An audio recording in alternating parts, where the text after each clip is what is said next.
L'Afrique demeure le continent qui enregistre le taux de croissance le plus important au monde, un essor économique qu'il est aujourd'hui impossible d'ignorer et auquel les femmes qui peuplent le continent africain participent amplement et ce, malgré les difficultés. Ici en Côte d'Ivoire, les femmes rurales jouent un rôle incontournable dans le développement économique. On en parle dans cette émission. Bienvenue à tous dans le Talk Afrique. Et justement pour en discuter, nous recevons Madame Flore Kouassi-Laga. Elle est directeure du développement agricole et des organisations professionnelles à la Chambre nationale d'agriculture de Côte d'Ivoire. Bienvenue Madame. Merci. Vous êtes également chevalier dans l'ordre national et officier dans l'ordre du mérite agricole. Ça fait beaucoup, toutes ces distinctions.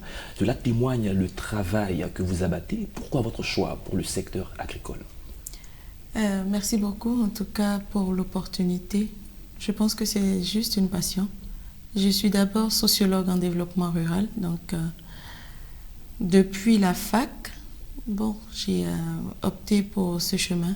Parce qu'en fait, la sociologie, au départ, j'ai compris que c'était la vie. Et après, que la vie, c'était vraiment l'agriculture.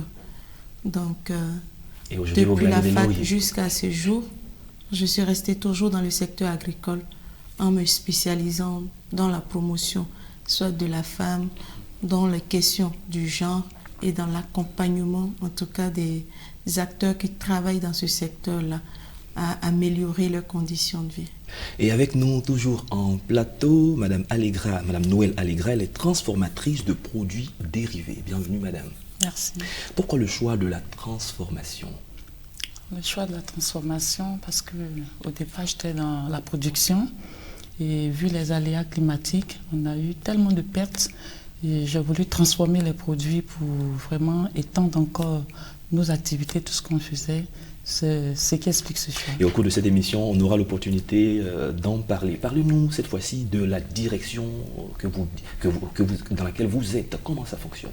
D'accord, peut-être juste rappeler que la Chambre nationale d'agriculture, en fait, c'est l'Assemblée nationale, donc des acteurs du monde agricole. Elle comporte donc 4 directions centrales, dont la mienne, qui concerne le développement agricole et des organisations professionnelles agricoles. Notre rôle dans cette direction, c'est vraiment de recenser donc les sociétés coopératives, les producteurs agricoles, mais de les accompagner donc dans la sensibilisation, dans la formation et dans l'orientation, en tout cas, de ces acteurs-là, afin de pouvoir prendre une meilleure décision quant à l'exécution de leurs activités. Donc, c'est un département à la limite qui est la plaque tournante donc, de la Chambre d'agriculture parce que c'est là où se retrouvent tous les agriculteurs, producteurs, transformateurs, comme éleveurs, comme sylviculteurs parce que la Chambre d'agriculture c'est ça. Quand on parle de l'agriculture, c'est la production végétale, la production animale et la foresterie. Et nous allons mettre un accent particulier sur la femme dans le milieu rural. Quelles sont les difficultés, les contraintes, les réalités des femmes en zone rurale, Madame? En zone rurale, on a d'énormes difficultés, surtout au niveau du matériel, au niveau du travail sur le champ même. On a des soucis de machines. La femme est toujours à la daba et les méthodes sont vraiment archaïques. Vous qui jouez le rôle d'accompagnateur dans ce secteur, au niveau de l'éducation, il y a aussi des difficultés? Au niveau de l'éducation, bien sûr, en fait, tout part de la formation, tout part de la sensibilisation. Et quand on n'est pas donc formé, effectivement, on ne peut pas avoir accès à un certain nombre d'informations. Mais on sait réellement quel est le rôle que la femme joue dans l'éducation, déjà au niveau de l'enfant, parce que c'est une mère. Je pense que tout le monde est passé par là. On est d'abord enfant, en plus et puis on devient adulte. Donc cette femme qui doit apporter l'éducation, donc cette femme qui doit apporter vraiment la vie, si elle-même elle a des déficits, je pense que ça a un impact sur tout le reste. Donc c'est ce que je peux dire là-dessus. Oui, et pour ajouter à cela, Madame Allegra, vous êtes, on dirait, une femme au foyer, vous avez des enfants, vous êtes transformatrice dans le secteur agricole. Quelles sont les difficultés qui sont liées à toutes ces cordes, on dirait, à votre arc? Les difficultés sont énormes parce qu'il faut déjà être mère, femme au foyer, prendre soin de sa maison et passer à la transformation. On a beaucoup de codes, beaucoup de codes. Donc, ce n'est pas vraiment facile, mais étant une femme battante, entreprenante... Mais vous le réussissez, on dira assez bien. Quels sont les Oui. secteurs dans lesquels on retrouve les femmes? On l'a dit d'entrée de jeu, que les femmes sont pratiquement, on dira, incontournables dans le développement économique de la Côte d'Ivoire. Parlez-nous des secteurs ici en Côte d'Ivoire dans lesquels on retrouve les femmes. Alors, l'un des secteurs majoritaires, déjà, il faut savoir qu'en Côte d'Ivoire, l'économie donc, est basée majoritairement sur l'agriculture. Et dans le secteur agricole, vous avez 80% de femmes qu'on trouve, mais précisément dans la production alimentaire, donc dans le vivrier. Il y a également un autre secteur qui est le secteur tertiaire, où on parle du commerce, donc effectivement de l'administration, donc, quand on parle par exemple du secrétariat et autres. Donc c'est dans ce secteur-là que vous trouvez en majorité ces femmes. Mais vous les avez aussi dans l'environnement, parce qu'aujourd'hui on parle de la protection de l'environnement, on parle de la salubrité, mais la propriété de la femme, ou alors ce rôle-là commence par la maison, l'entretien d'abord de sa maison. Quand vous voyez aujourd'hui dans les rues d'Abidjan, ces femmes qui nettoient ces rues, quand vous passez pour aller au travail, vous réalisez que ce sont encore des femmes qui tiennent la propriété. Et c'est même ce ministère-là qui est tenu par une femme qui a son slogan pour dire que vraiment la propriété, c'est l'affaire de tous. Donc ça commence par la femme, mais qui aujourd'hui on dit il faut que ce soit tout le monde qui en soit responsable pour notre propre santé. Donc en effet, les femmes se retrouvent à la limite dans tous les secteurs, mais majoritairement l'agriculture, le commerce, l'éducation. Vous les avez dans tous ces secteurs. Et ici en Côte d'Ivoire, il y a beaucoup d'initiatives qui ont été prises pour encourager les femmes à lutter contre la pauvreté. Voilà, donc j'allais en venir pour dire, vous les retrouvez donc à 80% dans ces secteurs. Cependant, malheureusement, le revenu est toujours faible. Donc la femme fait tout le boulot, comme on le dit dans notre jargon, elle se tape tout le boulot, mais en retour, elle demeure toujours pauvre. Pourtant, elle constitue le pilier en fait de la famille. Donc, vous comprenez qu'il y a quelque chose à faire. Déjà, l'environnement s'y prête. Aujourd'hui, l'État de Côte d'Ivoire, donc par son président, Alassane Ouattara, il dit qu'il faut transformer 50% de nos matières premières. Et dans ce secteur, 80% sont des femmes qui font de la transformation. Et on a un exemple ici avec nous. Et également, la loi nous dit qu'il faut 30% de femmes dans tous les secteurs, en tout cas dans les décisions. Tant mieux, c'est déjà un bon début. Aujourd'hui, vous avez à l'Assemblée nationale, sur 255 députés, vous avez 27 femmes, 11%. Cependant, il y a toujours quelque chose à faire. Il faut qu'on essaie de regarder du côté des stéréotypes, il faut qu'on essaie de regarder du côté de la culture qui constitue en eux-mêmes un frein à l'épanouissement de la femme. À titre d'exemple, dans le secteur agricole, il y a des régions où la femme n'a pas accès à la terre. Alors que nous sommes dans un pays agricole, comment elle va donc mener son activité? Dans d'autres régions, la femme n'a pas droit à la parole. Donc, du coup, les programmes d'autonomisation de la femme rencontrent des difficultés. Parce qu'en même temps qu'on voudrait que la femme soit autonome, donc soit indépendante, soit prenne vraiment son envol, mais en même temps, dans le foyer ou dans la coutume, c'est interdit. Donc, vous rencontrez des hommes qui s'y opposent. Pas parce qu'ils ne veulent pas, mais c'est culturel. Avec la sensibilisation et puis avec toutes les actions que vous menez, nous sommes convaincus que les donnes vont changer progressivement. Nous sommes avec une transformatrice et vous avez un produit qui est le safou. De quoi s'agit-il et comment la transformation se fait? Le safou est appelé la prune et c'est un fruit qui est naturel, qui est bio. Il a 3 oméga 3, oméga 6, oméga 9. Et ce fruit, on a fait des recherches approfondies sur ce fruit. C'est pourquoi nous avons voulu transformer ce fruit. Mais pourquoi vous avez eu l'idée même de travailler avec le safou pendant qu'on sait qu'il y a tellement de fruits? Oui, on a eu l'idée de travailler avec le safou à cause de ses vertus. De ses vertus. Voilà, il a plusieurs vertus. On l'a transformé et il traite pas mal de pathologies. Notamment Notamment le diabète, les problèmes de tension, les problèmes de douleur lombaire et tout ça, le SAFU est vraiment pour beaucoup. Nous revenons avec vous toujours au niveau du SAFU. C'est tellement au niveau de la Chambre d'agriculture, vous suivez ce projet. Quels sont les défis liés à ce projet-là?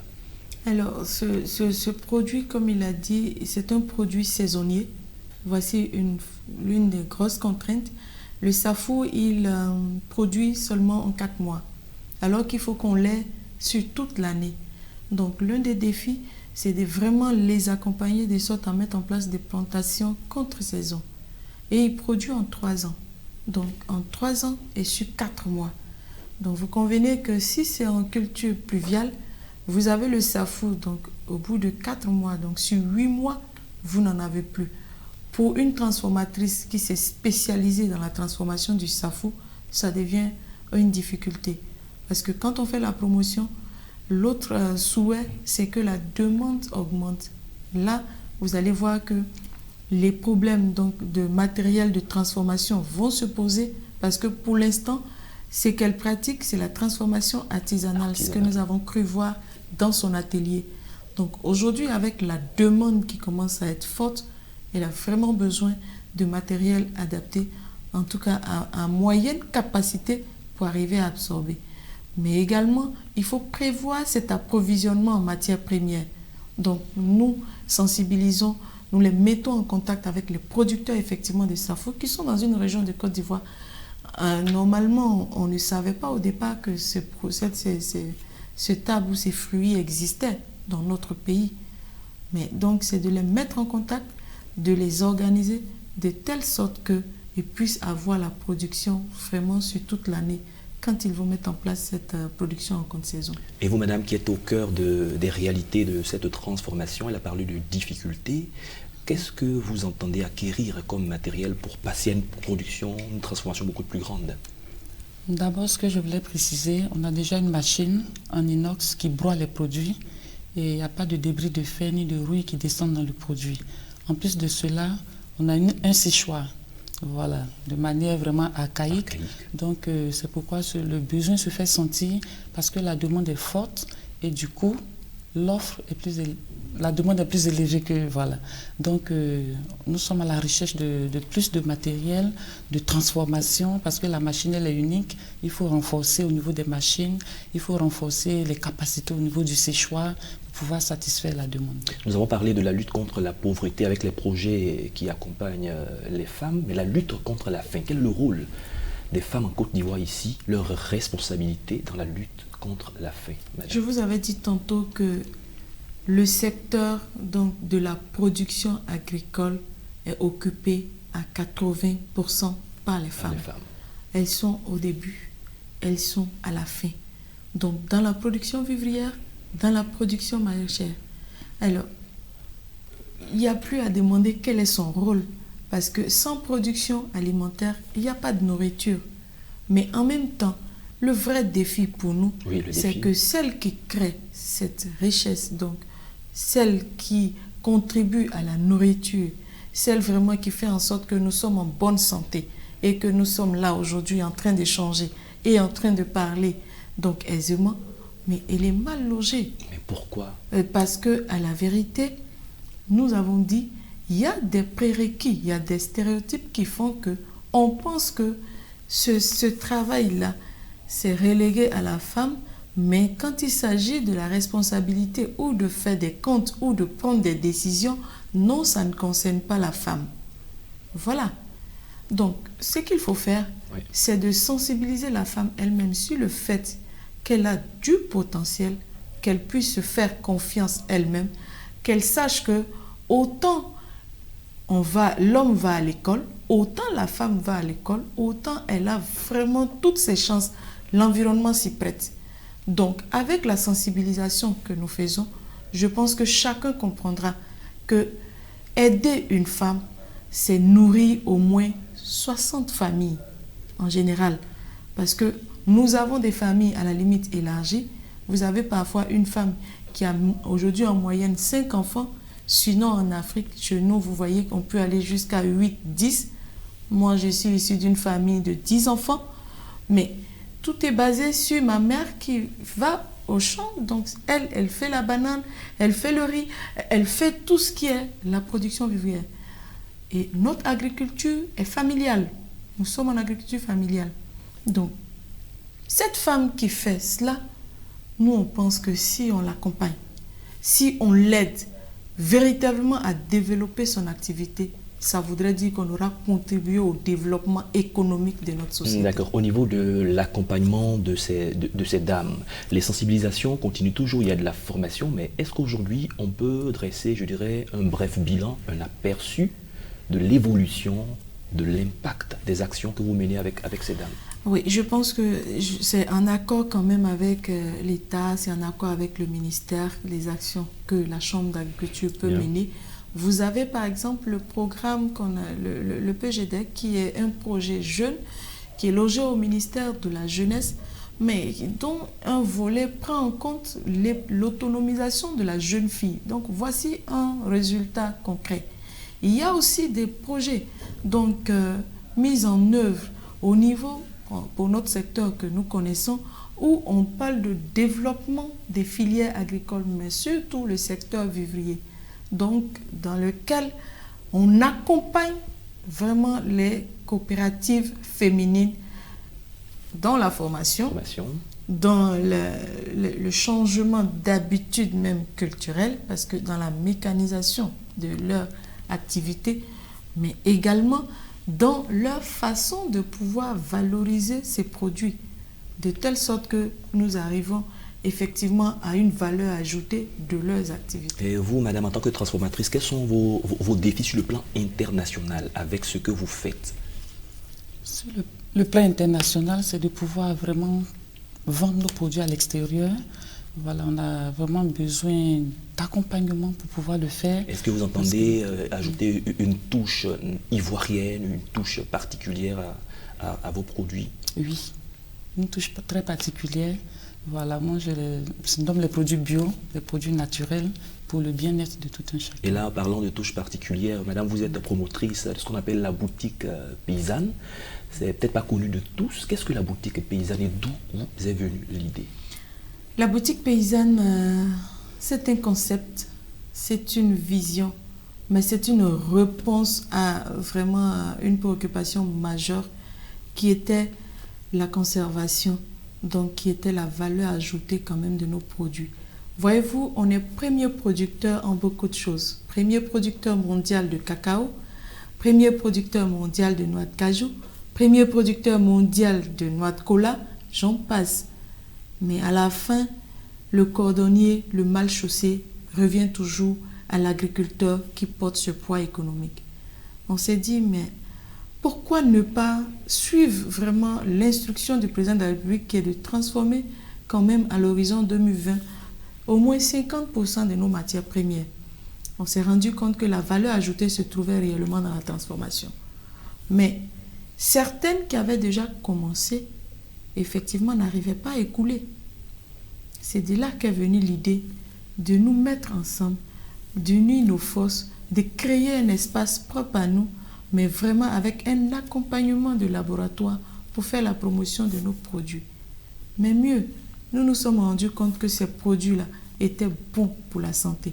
Nous nous sommes rendus compte que ces produits-là, tout Ivoirien ou toute personne de l'Afrique en avait besoin s'il savait où le trouver. Quand le test avait été fait, il y a certains qui se demandaient, on a trouvé par exemple le produit de Safo, mais où est-ce qu'on peut vous trouver encore une fois si on en a besoin? C'est comme ça que la boutique paysanne est née. Donc elle est née de la volonté des acteurs eux-mêmes à pouvoir se prendre en charge dans la distribution de ces produits, mais surtout dans la promotion. Et comment donc, la boutique paysanne, c'est un espace de promotion, donc c'est un espace de conseil et c'est un espace de distribution de nos produits agricoles transformés, mais vraiment localement, sans ajout chimique, sans conservateur, mais avec cette touche effectivement ivoirienne dont vous parliez. Parce qu'il y a l'origine, il y a aussi cette marque que nous mettons pour qu'on sache que ça vient de la Côte d'Ivoire. D'accord. Les différents aspects de cette boutique paysanne, vous avez parlé de conseils. Dans quel domaine? Les conseils à quel niveau? Alors, les conseils sont quand même à plusieurs niveaux. Déjà même au niveau de la production, parce que je vous ai dit c'est un espace de rencontre, et d'échange. Le producteur aujourd'hui rencontre le transformateur dans cet espace et donc ils peuvent se mettre en relation. On a l'approvisionnement, on a la transformation et puis on a la distribution. Donc on fait le conseil au niveau de la production pour les encourager vraiment à valoriser tout ce que nous avons comme potentiel en matière de compost. On fait aussi le conseil sur la transformation parce que c'est un métier, il faut former les gens à la transformation. Aujourd'hui, nous avons une école vraiment qui est outillée, qui est l'Institut national de la formation professionnelle agricole, donc avec laquelle on développe vraiment ce volet pour former ces transformateurs. Et également, on fait aussi la formation sur vraiment la présentation des produits, le marketing, qui est un volet énorme, qui coûte, mais dont c'est difficilement accessible pour ces acteurs parce que n'ayant pas réellement de moyens. Ok, très bien. Nous sommes en train d'aller vers la fin de cette émission. Les femmes sont appelées à devenir des agents incontournables du changement dans l'agriculture, la nutrition et le développement rural. Comment cela va être possible, selon vous, madame, à partir de ce que vous produisez, de ce que vous faites déjà? Autrement dit, votre contribution. Nous voulons travailler efficacement pour contribuer à l'évolution de l'agriculture. Il faut dire que la femme est d'abord en amont, comme je le disais, et en aval. La femme est au cœur de l'économie ivoirienne. Donc nous nous battons pour réussir vraiment à aider le gouvernement à pouvoir nourrir toute la population, oui, parce que nous nous battons vivement pour ça. Et vous, en tant que transformatrice, votre collaboration avec les autres femmes qui sont dans divers secteurs agricoles? Oui, dans divers secteurs, on les sensibilise à produire plus. C'est vrai, les méthodes sont archaïques, mais on espère bien que nous allons aller dans le développement. Vous avez la Chambre d'agriculture. La Chambre d'agriculture qui est là pour nous accompagner. Déjà, nous disons merci à la boutique paysanne qui fait beaucoup pour nous, qui fait que nos produits vont même jusqu'à l'extérieur. Et vous êtes enregistré à la boutique paysanne? Nous sommes enregistrés à la boutique paysanne et ils nous apportent beaucoup de conseils, surtout la formation, et ce qui nous aide à plus nous développer au niveau agricole. D'accord, puisqu'elle parle de la boutique paysanne, je reviens là-dessus. Un planteur qui est à l'intérieur du pays, qui produit de la tomate ou un quelconque produit qui veut être enregistré à la boutique paysanne, comment il peut le faire? La démarche, elle est simple. Vous venez avec des échantillons de produits. Donc, en réalité, ce sont les transformateurs. Parce que pour le producteur, on va sur place pour regarder. Donc, pour le transformateur, vous venez avec le produit. Nous, on transmet au laboratoire, en tout cas pour regarder. Parce que on est dans l'agroalimentaire. Voilà. Donc, une fois c'est bon qu'on voit que le produit est naturel, comme vous l'avez souhaité, on regarde l'emballage. Si ça respecte les normes, donc date de production, date d'opération, en ce moment-là, on vous autorise l'enregistrement, vous payez un droit donc d'inscription pour que vous-même vous vous intéressiez à la chose. Et puis après, voilà, c'est du dépôt-vente, c'est le principe. Mais on exige de vous que vous passez là de temps en temps pour faire la promotion parce que les produits locaux ne sont pas tout à fait connus. Donc de tout le monde, c'est toujours bon d'expliquer le bien fondé ou les vertus de ces produits pour que vous-même vous soyez à l'aise à vous l'approprier, quoi. Alors, il faut rappeler qu'il y a 4 rayons à la boutique paysanne. L'agroalimentaire, le cosmétique, le textile et puis les objets, en tout cas d'art, que vous allez retrouver à cette boutique. D'accord. Selon la Banque mondiale, les femmes sont l'épine dorsale de l'économie rurale, surtout dans les pays en développement. Elles représentent pratiquement la moitié des agriculteurs dans le monde et sont depuis quelques décennies de plus en plus impliquées dans l'agriculture. Vous l'avez si bien dit, pour que la Côte d'Ivoire conserve sa place, ou du moins que la Côte d'Ivoire soit de plus en plus compétitive. Quels sont les enjeux de la Chambre agricole? Alors, pour la Chambre d'agriculture, c'est de sensibiliser vraiment tous les programmes de développement de cette même Banque mondiale à l'accompagnement effectivement de la femme. Donc, pour celles qui sont dans la production, il faut nécessairement mécaniser cette agriculture qui est déjà en marche, vraiment qui est déjà en marche avec le ministère de l'Agriculture. Mais il faut le faire davantage. Pour celles qui sont dans la transformation, il faut les accompagner dans l'acquisition de ce matériel. Aujourd'hui, on n'a pas de banque agricole. Du coup, c'est difficile, effectivement, d'avoir des prêts pour pouvoir travailler. Mais il faut y penser. Parce que développer son activité sur fonds propres, c'est bon pour une toute petite unité. Dès l'instant où la demande est forte, en ce moment-là, on ne peut pas suivre si on n'a pas d'accompagnement financier. Et aujourd'hui, l'accompagnement que la femme recherche, ce n'est pas de la subvention forcément. C'est un prêt, c'est une possibilité d'avoir des ressources et de rembourser après avoir travaillé. Vous convenez avec moi que les femmes sont vraiment meilleures, en tout cas en gestion financière.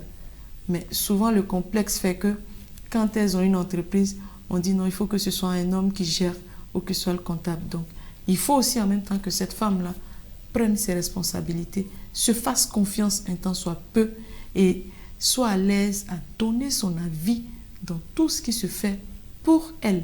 D'accord, nous sommes en train de conclure en quelques secondes. Quelles sont vos attentes, vous en tant que transformatrice? Vous nous avez expliqué un peu le SAFU, les défis, mais quelles sont vos attentes? Nous sommes à la conclusion. Nos attentes, d'abord que la femme apprenne à se faire confiance. Et nous voulons une mécanisation et avoir des machines appropriées pour pouvoir produire encore davantage et satisfaire vraiment tous ceux qui viennent à nous pour leur bonne santé. Merci madame. Madame Lago, nous avons fait la conclusion avec vous. On voudrait vraiment remercier et on s'est dit, hier c'était le 15 octobre, journée mondiale de la femme rurale. Donc nous disons que c'est une opportunité. La femme est au cœur, comme on le dit, elle est en amont et elle est en aval. Et l'accompagner, c'est réellement contribuer au développement économique. Surtout qu'en Afrique, donc spécifiquement en Côte d'Ivoire, c'est d'elle qu'il s'agit. Et elle sera capable vraiment de faire en sorte que l'État ou vous-même vous en soyez fiers. Merci Madame Flore Kwasi Lago. Je rappelle que vous êtes directeur du développement agricole et des organisations professionnelles agricoles à la Chambre nationale d'agriculture de Côte d'Ivoire. Et avec vous, Madame Noël Allegra, elle est transformatrice de produits dérivés. Nous avons abordé le sujet femmes et développement rural. C'est la fin de cette émission. Merci à tous de l'avoir suivi. Bonne suite de nos programmes sur Medi 1 TV Afrique.